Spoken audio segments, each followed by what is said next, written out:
Chers compatriotes maliens, j'aimerais m'exprimer aujourd'hui sur notre programme pour atteindre l'autosuffisance alimentaire dans notre pays. En effet, nous avons une économie à vocation agricole. D'autres diront agro-pastorale. Aujourd'hui, nous assistons à une injustice caractérisée dans ce domaine.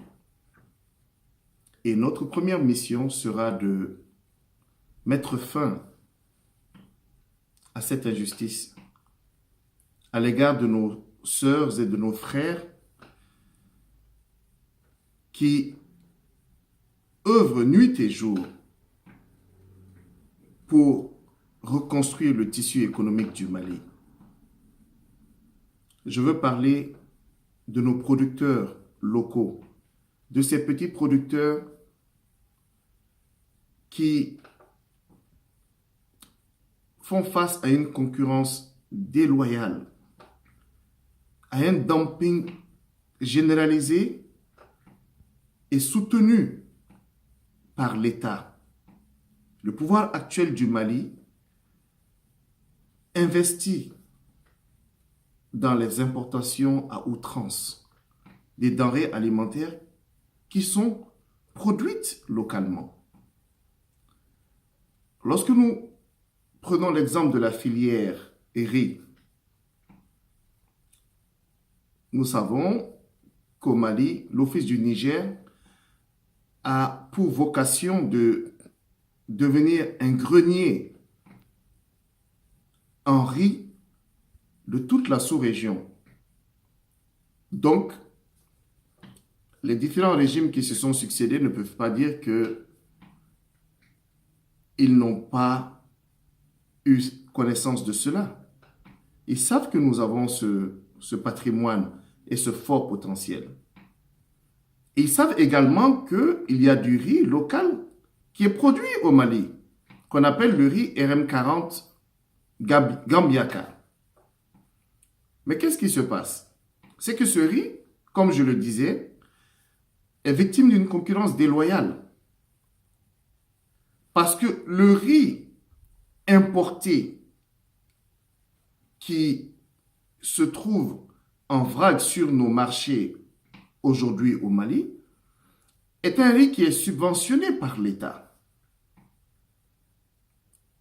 Or, le riz que nous produisons localement, non seulement il n'est pas subventionné, mais les producteurs locaux, ces petits producteurs locaux, payent énormément d'impôts. Et ce qui ne fait qu'augmenter leur prix de revient, d'où un prix de vente plus élevé que la concurrence. Et ce qui est vraiment choquant et dans ce système soutenu par l'État malien, c'est que les fonds que l'État malien utilise pour subventionner le riz qui vient de Thaïlande ou du Pakistan, ces fonds aussi sont prélevés sur les maigres avoirs de nos petits producteurs locaux. Alors, lorsqu'on parle d'injustice sociale, c'est à plusieurs niveaux de la vie de notre État.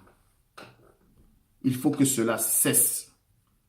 Nous prenons l'engagement ferme que notre programme placera au centre de ses priorités de rendre justice aux agriculteurs, aux petits producteurs de notre pays. Nous allons réduire considérablement leurs impôts de sorte que leurs produits soient plus compétitifs. 1. 2. Nous allons cesser de subventionner le riz importé. Et les fonds qui sont alloués aujourd'hui à la subvention de ce riz importé seront utilisés pour mettre en place un fonds national de garantie à l'investissement. Cela va permettre de constituer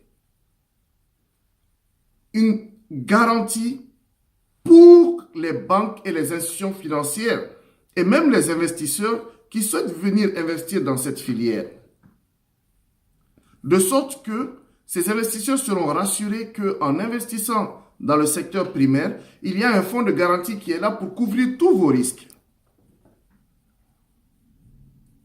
Ensuite, les banques vont, à partir de ce moment, prendre le relais et accorder des prêts qui vont permettre à nos producteurs de s'outiller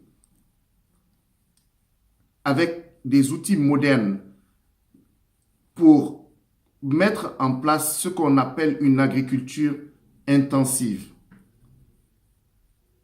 Ils vont réaliser des retenues d'eau et de l'irrigation, mettre des systèmes d'irrigation modernes, comme ça existe dans des pays comme l'Égypte. En Égypte, il y a très peu de pluie. Toute l'année, il y a très peu de pluie. Mais l'Égypte est une puissance agricole. Nous pouvons prendre l'exemple sur des pays comme ça. Le Maroc, aujourd'hui, a une multitude de petites industries de transformation des produits agricoles. Nous pouvons prendre l'exemple sur des États voisins, des États comme le Maroc, qui ne sont pas si loin de nous. Donc, ce que je voulais dire, en somme, c'est que l'État doit prendre ses responsabilités et soutenir sa production locale.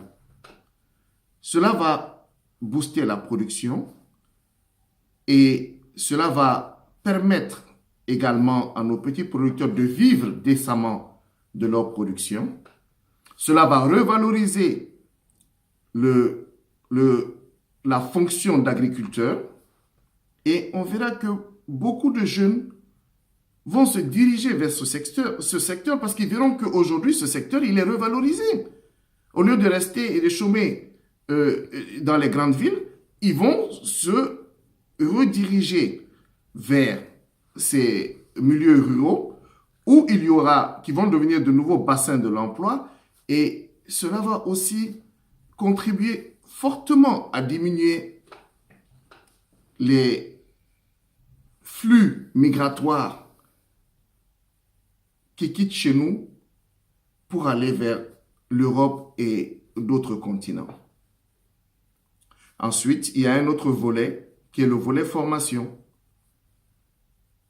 L'État va prendre en charge la formation pour qu'on puisse vraiment avoir chez nous enfin une agriculture intensive et ne plus attendre aujourd'hui en 2018